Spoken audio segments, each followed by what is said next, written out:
Well, hello, class. We're going to go over the comparison contrast requirements for the essay that's coming up. Actually, it's going to be a contrast essay, and we did some preliminary reading on it. So what I'd like to do right now is share my screen and bring up, I think it's, yeah, this is the correct thing.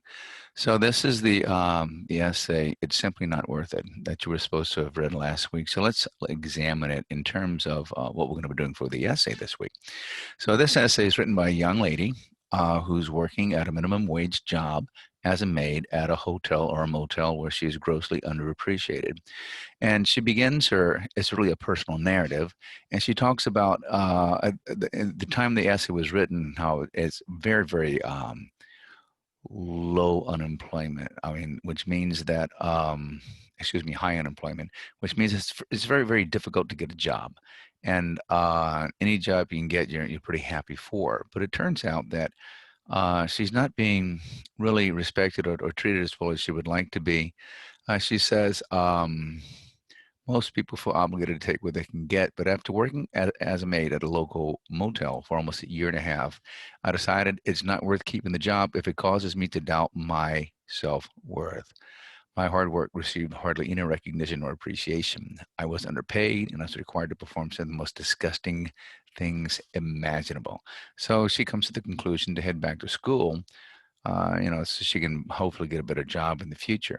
But as we look at the reasons why she feels the way she does in paragraph 2, she says, it may be obvious to say, but I believe that when a maid's hours of meticulous cleaning are met only with harsh words and complaints, well, that she begins to lose her sense of self-esteem. And she talks about the meticulous care she takes in cleaning the mirrors and the beds and the bathrooms and things, but nobody ever mentions, what a good job she does. If a customer does speak to her, is something on the lines like here at the bottom of the paragraph, young lady, I just checked into room 143. It only has one ashtray. Surely for 69.95, you people can afford more ashtrays in the room. Like she is in charge of the price of the hotel or the ashtray. So yeah, and of course we don't always expect the customer to say, "Hey, good job in that room. You cleaned it so well." But by the same token, if all you get is negative feedback, it wears on you after time. Typically, when I leave a hotel room, I try to leave a little tip for the maid because they do come in and clean and they do work hard and they are paid squat. So those little pats on the back and things like that, this little recognition that I see you and I value you, they're really important to people. And then she says, if it isn't about an ashtray, it might be something like, well, can't you come in early at 8 o'clock in the morning and make my bed and stuff like that? And it's kind of grates on her after a while.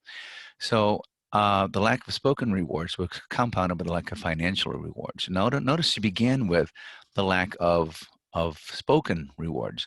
In various studies on what motivates people in the workplace, money is not the top motivator. You might think that it is, but it is not. It's usually the intrinsic sorts of things, such as, hey, you're a valuable person to me. I really think the job you're doing is great. And it doesn't cost you a thing as a supervisor to walk up to somebody and say, nice job, well done. You're really, putting those widgets together nicely and keep up the good work kind of stuff. It turns out what's more important to us is not so much money, although that is an important factor. It's, do we feel like we're making a difference? Do we feel like we're doing something creative? Do we have a sense of autonomy, that we are valued, that we're given greater responsibilities, that we're allowed to grow? Um, and that's more important than necessarily money. So the lack of spoken rewards was compounded by just 7.30 an hour. So the measly 365 I earned for cleaning one room took a lot of rooms to add up. By the end of the month, I was barely able to pay my bills. And in the off season, which is only making 584 a month, it's really bad. She actually had to borrow money from a friend so she wouldn't be kicked out of her apartment by the landlord, who really didn't care or was concerned about what was going on. So she says, I felt uneasy and awkward. I felt like a mooch and a bum. I felt degraded. If you do a little reading on people who are in poverty, they generally are ashamed and embarrassed if they have to ask anybody for money, and they try to hide the fact they don't have any. And it's actually a big stickler for education. People going to community colleges and universities, you would think that they had money, but actually in many cases, they don't have enough to eat. So, in addition to the thankless work and inadequate salary, I was required to clean some of the most sickening rooms. She talks about how nasty some of those rooms were, particularly the linen shoved down the toilet or the vomit and the shag carpet. And these things send her one message: lady, you're not worth the consideration. You're a maid and you're not worth respecting. I've never been afraid of hard work or jobs that weren't fun, but there must be a line drawn somewhere. It was just a bit over here. Um, Over here, she says, and when she goes to the manager and says that she has trouble with the work, the management says there's a lot of people in the unemployment lines who would be more than willing to work for minimum wage, and that only aided in demeaning her further. So it's important, that down here she says. The thankless efforts, the inadequate wage, and the disgusting work was just part of the total message. So the management not giving her any sort of recognition for the hard work that she's doing is really the most important part of this essay. It's okay, I guess, if the customer doesn't say it, because customers can be senseless or very egocentric or into thinking only about themselves. But management, when you got people working for you, management should be thinking in terms of, hey, let me go in and work with the people I have working under me or with me, and make sure that they're getting everything that they need, and make sure that they're getting the praise and the motivation that they need. You should realize that it's not just the money, and if all you're focusing in is on the money, well then you're not going to necessarily get the best out of your people. And in the end result is this young lady decides, well, she's going to go ahead and quit where she's working right now and go someplace else, go back to school. Okay, so that was the the essay we was supposed to have read last time. Now, okay, you share. Now coming over here to where's this at? Share that. Okay, hopefully you can see this. It says we're now screen sharing again. So this is a little um, questionnaire I want you to do before we move on. And it's online. You can find it, and there are no wrong or right answers. It's a series of 12 questions, really more like statements, and you need to rate them from 3 to 2 to 1, with 3 being the one that you most identify with, and 1 being the one you least identify with. So, for example, in a work situation, I want to what? Be in charge. I'll give assistance to coworkers to come up with new ideas. If in a work situation, being in charge appeals to you most, you'd put a 3 there. If coming up with new ideas is the least important, you'd put a 1, and then B would get 2. So the whole thing adds up to 6, right? So you have a series of statements like that. And what you're supposed to do in this particular handout, if it let me do that, is go down and do all of them.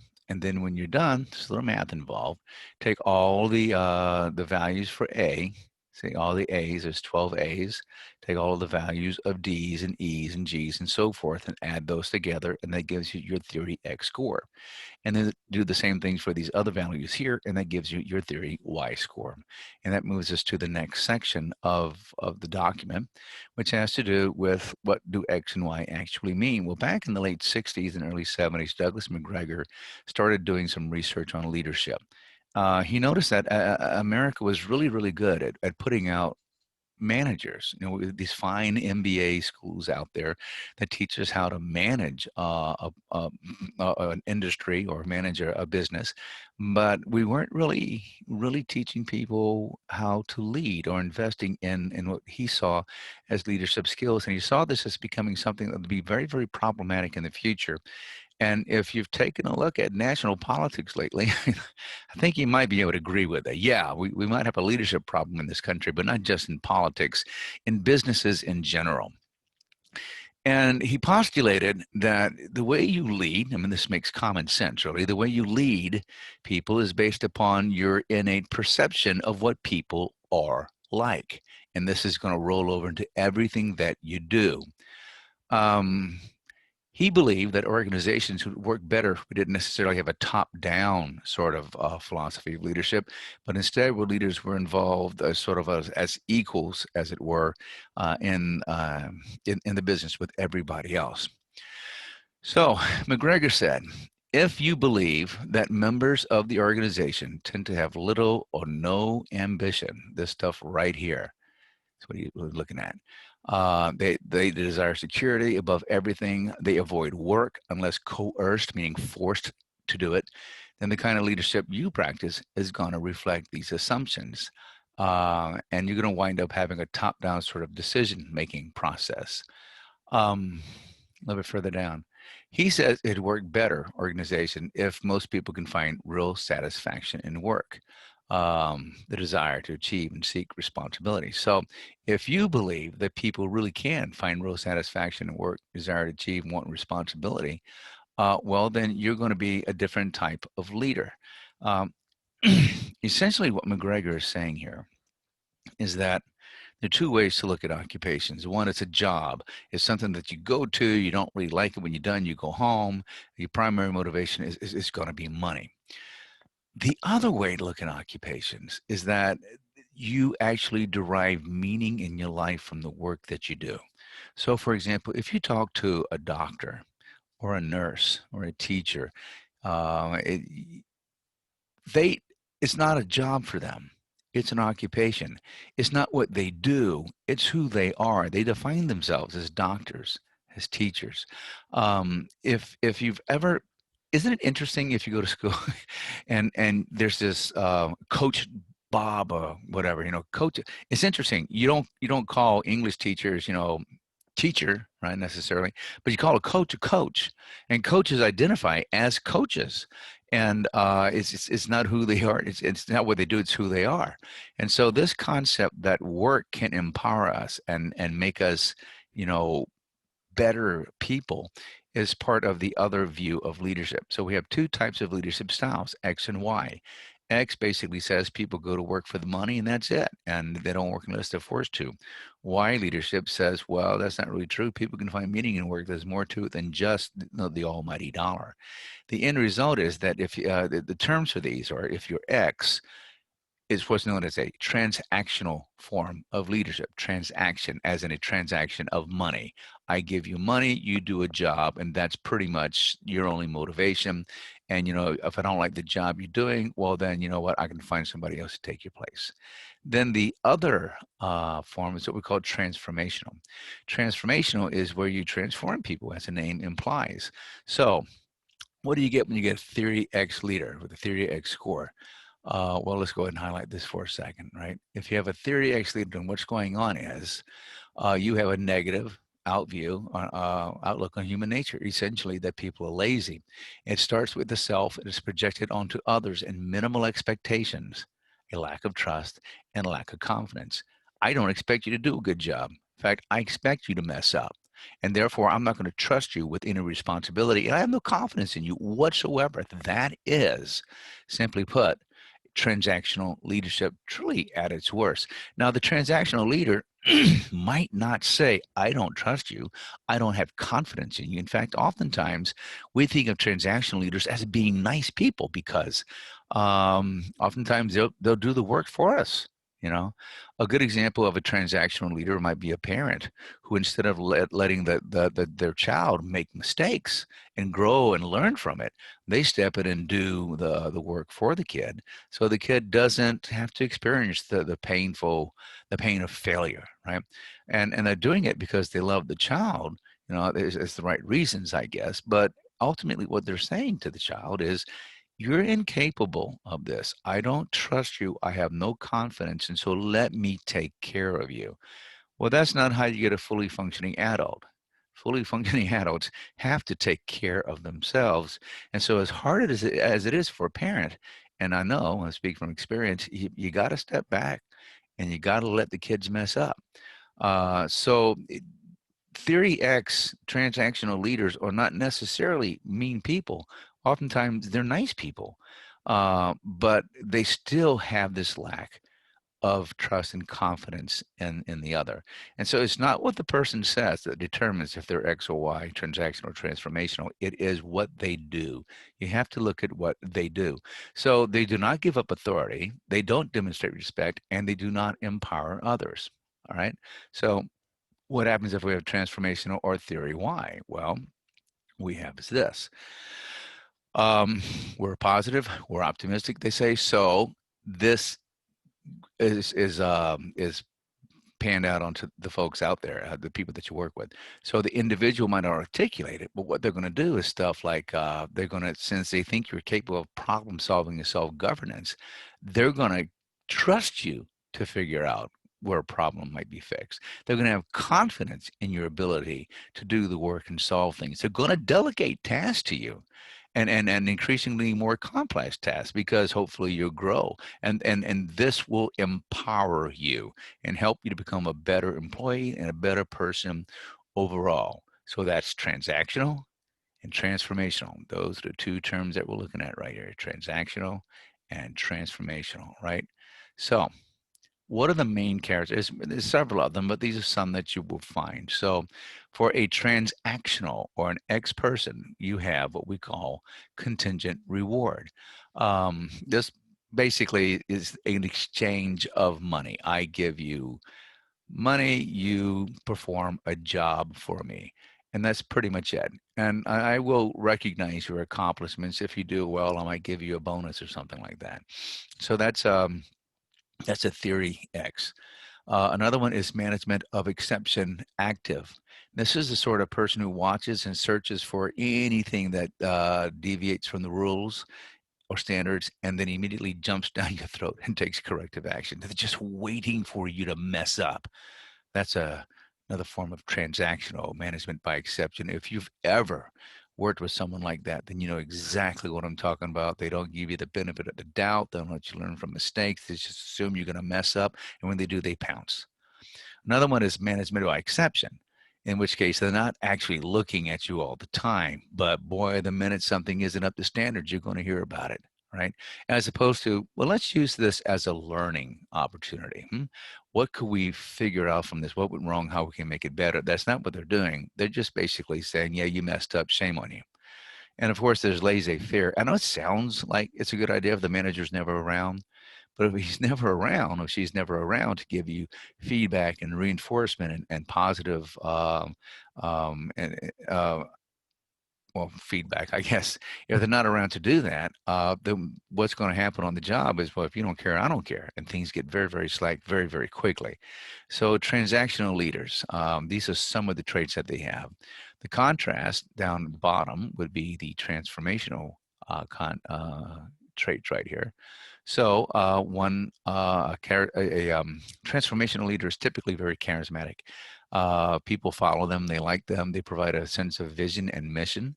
They instill pride, they gain respect, and gain trust.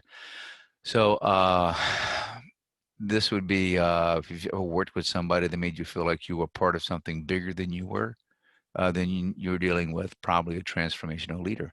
The other one is inspiration. Sorry, I meant to highlight that. This transformational leader communicates high expectations and uses symbols to focus effort and expresses important ideas in simple ways. So when John F. Kennedy said, let's put a man on the moon by the end of the decade, that was a high expectation, focused our attention on the moon, and as a very, very complicated process. I mean, putting a man on the moon, wow, what a feat of human accomplishment. And yet he said it in such a simple way that we could understand it, and we all got behind it. Or when Ronald Reagan stood by the Berlin Wall and said, Mr. Gorbachev, tear this wall down. Again, a very visual symbol that people could identify with and get behind, a very inspirational message. So transformational leaders tend to do that. They also are all about intellectual stimulation. They will promote your intelligence, rationality, and careful problem solving. They'll present you with an issue and say, hey, we got this problem here at work. How do you think we can maybe fix that?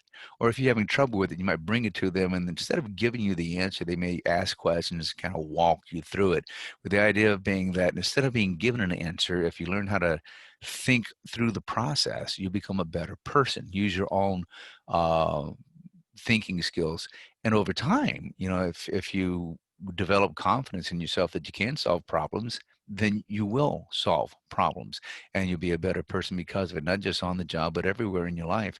And of course, individualized consideration, give personal attention, treat employees individually and coach and to advise. So that's one of the things that the narrative voice did not have in the essay we looked at earlier. There was no individualized attention. There was no coaching. There was no advising. There was no inspiration. There was none of this that she really, really needed more than anything else, more than even the money on the job. So ultimately, if you're trying to figure out whether or not you are a better, if you're dealing with a transactional or transformational leader, it's are you a better person from having worked with that individual? If you are, you're dealing with a transformational leader. And oftentimes transformation leaders, of course, they set these high expectations. So if you've ever worked with a coach, for example, who made you run, faster than you ever thought possible, and they looked like they were mean while they're making you do it, but at the end, you're like, oh, wow, I'm so much faster than I ever thought I could be, then you're dealing with the transformational leader. So oftentimes, the transactional leaders, often, not always, but oftentimes, they'll appear nice, but they still have negative um, they still interpret your abilities negatively, that you can't do it, that you're not smart enough or good enough in some way to do it. And oftentimes, transformational leaders may come off as looking mean to us because, well, they push us. They don't accept, only this high. They want you to get up here, and they believe that you can get it. Whereas you may be satisfied with a lower level of performance, they want to bring out the best in you, and that requires pushing. And lots of times we don't want to be pushed. It's difficult sometimes. So to determine whether it's an X or a Y or transactional or transformational, you basically have to look at what the person does. Now, the next thing we need to look at is let's see. I'm gonna come over here for just a second, and let's see. This is the wrong one. Let's go to this one and go to 111. Here's where we are. Okay, so let's pop on into the Moodle shell real quick, and we'll look at what I'm asking for you to do. Okay, so is this over here? Yes. Okay, so now that you have seen the XY continuum, we need to focus on our comparison contrast essay. So we've looked at it simply not worth it, and we looked at the criteria of McGregor and Bass about X and Y leadership. What type of leadership do you think the author had on the job? And what evidence do you have to support this? And do you think her experience might have been different had the leadership been different? So, looking at it, it's pretty clear that she had a transactional leader on the job. The evidence we have is that when she complained about, the horrible work conditions, the guy said, yeah, well, a lot of other people out there willing to take your job if you don't want to do it. So, and all she ever got back from management was, well, basically nothing. We don't value at all. So, would her experience have been different had management been better about this? Probably. Would she still have gone back to college to make more money? Probably that too. But she certainly would have felt better about herself and what she'd done for the last couple of years had management simply, at no cost to itself, simply mentioned, yeah, you're doing a really good job and I value that. Now, after that, think about the leaders you have worked with in the past, whether they're supervisors, teachers, coworkers, parents, and pastors, anybody who is in a leadership role and in some way responsible for you. And I want you to reflect on how they acted, what they did, and how they treated you. Did their core beliefs align with X, transactional, or Y, transformational leadership? Remember, assess this based not necessarily on what they said or did not say, base it on their actions. In what way did their beliefs align with the two types of leadership? Can you cite specific examples? Under which leader did you grow more as a person? How and in what way? And which leadership style appeals most to you? So what you want to do is you want to be very, very specific, right? So if you say, well, I worked with this one transformational person and he made me better, that's really not very specific, right? So let's say for the sake of argument, yeah, I worked with this coach so and so, and I was on track team, I was running the mile, and he said, I'm pretty sure I can get you down to a 6 minute mile. And I'm like, no, no, I can't do that. And he kept pushing me, and I just hated his guts. But one day I actually ran a mile in 4 minutes and 50 seconds. I actually got it under 5 minutes, and I couldn't believe it. I was so excited I managed to do that, and the coach was right. I was able to actually push myself harder than I ever knew, and because of that accomplishment, I realized there's nothing that I really can't do. Not if I push my mind, not if I put my mind to it. And I work hard enough. See, that would be a specific example. Or if you're dealing with someone who is a transactional leader, be specific. This guy was a bad supervisor. Well, how? How? In what way? Well, never trusted me to do anything. Always had, for example, one time I was trying to work at a particular thing on the counter, and I was chopping the meat or something, and he came out, oh, you're doing that wrong. Here, let me do that instead. You go do something else. And he just took over and didn't show me how to do it correctly, even give me any help in any which way. That would be a very specific example of an ex-leader, right? So what you want to do is you want to go ahead and start thinking of these things and do a contrast essay between X and Y. Um, since I'm asking you to rely on personal experience, feel free to use I and me in this essay, but please do not use actual names or places of businesses. I don't need to know the name of anybody else in the story. I only need to know your name, and you can just make up names as you go along. You know, you say Bob, and Lisa, just make up names. You must choose an organizational pattern, whether it's point by point or block, and your introduction must define transactional and transformational leadership. So in your introduction, it could go basically, in fact, let me try to come over here and see if we're still sharing, still screen sharing. Okay, let's create a new little, I want to open up a, I just want to open up a new one. There we go, new. That's what I want. And let's go ahead and make the screen a little bit bigger so we can look at it all the way around. Notice I'm switching automatically to Times New Roman, which is what you should be doing when you're typing, right? So your introduction, if you're making an introduction for your essay, might run something like there are two basic types of leadership: transactional. Oh wow, make that smaller. I apologize, guys. Going off the screen there. Okay, so there are two basic types of leadership: transactional and transformational. Transactional assumes that money is the primary reason people work. It also assumes um, it also, let's try that. Transactional leaders tend not to trust the people under them and treat them as if they were incapable of accomplishing anything. Now, of course, this is I'm a bad typist, so please don't make too much fun. But the primary reason people work transactional says is because of money, but we had the discussion about that when other people look for other things. Transactional leaders tend not to, see if I can get the right word, tend not to trust. Again, it's too big, hang on. There we go. Transactional assumes that money is the primary reason people work.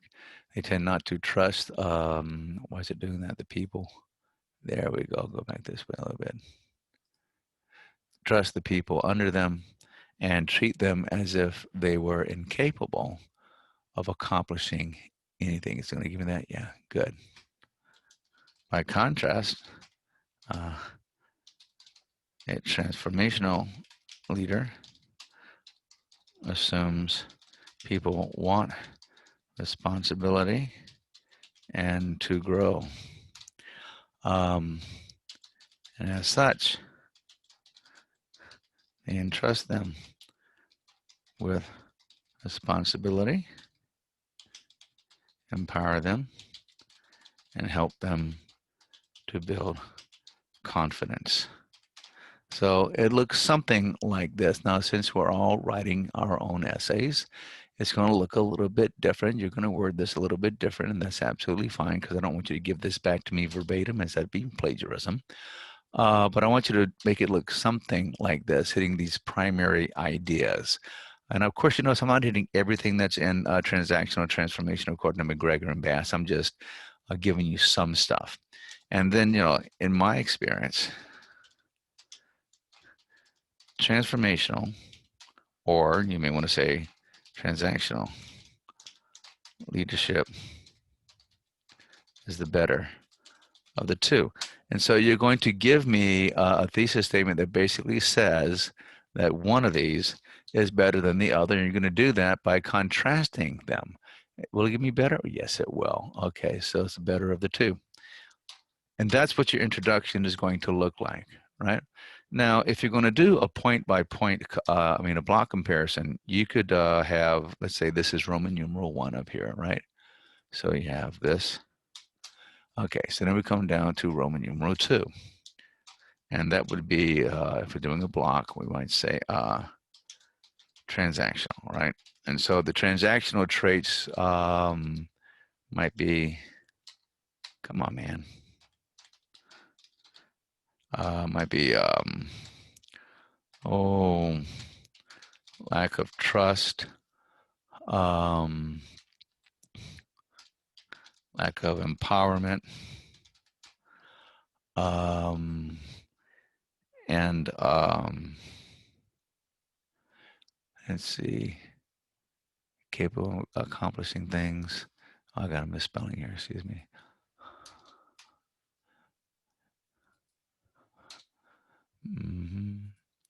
And see money as motivator as opposed to something else, right? So let's get over there, buddy. So you would give me an example of, so lack of trust, you might look at the essay and how they develop that idea in the essay. And then you might then look for your real life example and show how in your real life, this is how an example of where you had lack of trust and lack of empowerment. And these don't have to be 3 different examples. It can be just one big example about how this person just assumed that you were incapable of doing anything right and never allowed you to grow in that capacity, right? And then you'd have the next section would be the transformational. And you would take the same ideas, right? Lack of trust. Well, in this case, you actually have shows trust, right? Does empower you. And I'm in a cap lock. Are you kidding me? Empower. And finally, looks at intrinsic motivation, such as the idea that you want to grow as a person, want responsibility, that sort of stuff, want to be creative. These are the sort of things I mean by intrinsic motivation. And this, if you set up your essay in this way, that would give you a block format, right? Let me get that trust. Okay, and then finally we would conclude, number 4, and conclude, based upon my experience, and clearly the transformation is the better of the two, or the transaction, whichever you want. Now, point by point would have the same introduction. If you wanted to do point by point instead of block, and I really don't care which one you do, just make sure you choose it correctly. So notice I got trust here, and I need trust here. I have the concept of empower, lack of empowerment here, and I need empowerment or lack of empowerment here. And then I have the idea of motivation here, have the idea of motivation here. They have to be in the exact same order, right? You can't say trust, empowerment, motivation, then trust, empowerment, and use of symbols. No, it's got to be the same thing. So if you talk about use of symbols up here, then you can do it down there, but you can't, they have to be apple to apple and orange to orange, right? Okay, so let's go ahead and do this. So if we're doing a block by point, then we'll look at the major points and not necessarily the blocks to set it up. So we'd have trust as the major point here, and then we'd do X leadership example, and then we do Y leadership example, LEAD. Okay. I've got this one written down. It's be really easy at this point. I just cut and paste from here. So I mean, copy and paste. So I'm gonna do next one would be empowerment, right? So we talk about empowerment as another trait, and then we look at how people then use empowerment, a lack of empowerment in X and Y. And finally, we have 4, and we talk about motivation. One is intrinsic, the other is external, and we talk about their, Control V. And then this would be 1, 2, 3, 4, 5, we'd conclude. So this is what you're concluding, oh, excuse me, it's hard to think sometimes. So this is what your outlines would look like if you were writing either point by point or block. So I'm trying to give it to you in one spot. So here's the introduction. They both have the same introduction. They both have roughly the same conclusion. But in transaction, you do with all the transactional stuff first in a block, then all the transformational stuff in a block, and then you conclude. But in alternating a point by point, you have the same introduction, but then you do it instead of transaction, do it trust here, which is the first point, then empowerment here, which is the second point, and then motivation here, which is the third point. And then you conclude. So this is what I want you to do when you're working on your, excuse me, on your essay. I'm going to go ahead and stop share here and just go back to the screen.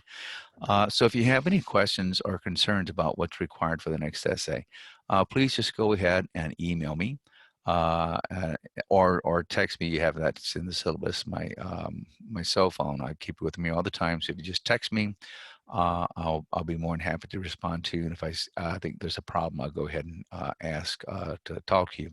In the meantime, if you do email me, please identify what class you're in. Several of you are actually emailing me, which is good. But I have several classes I'm teaching. So unless you tell me what class you're actually in, I'm going to ask, okay, I know who you are, but I don't know what class you're in. And it's not enough to say your English 111 class, because I got a couple of them. So give me like, ENG 111, GIC 11 or IC 12 or something like that. So I have a pretty good idea of what class you're in. And that makes it easier for me to get back with you with accurate information much more quickly. And that pretty much concludes the lecture for today. So I'm going to go ahead and stop the recording process right now. And I hope this was helpful for you.